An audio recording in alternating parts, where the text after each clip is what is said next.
Hello and welcome to this demonstration and test of a vintage manual conical burr coffee grinder, a Zassenhaus 105, made in the early 50s. The thing that gives it away more than anything else is the straight crank. I think these went out about 1953 or 1954.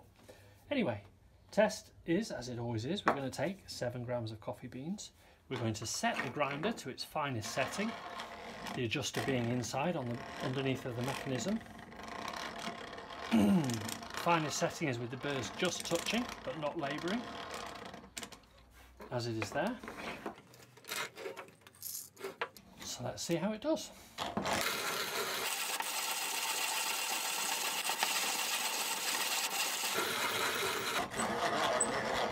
So we've got about 40 turns of the handle there. Let's have a look at the grind. That's a very fine to powdery grind. So will be fine enough for any coffee maker up to and including espresso. If you have another type of coffee, just slacken the adjuster off, get a coarser grind and dial it into your requirements. Thank you very much for watching. Early 1950s Zassenhaus 105.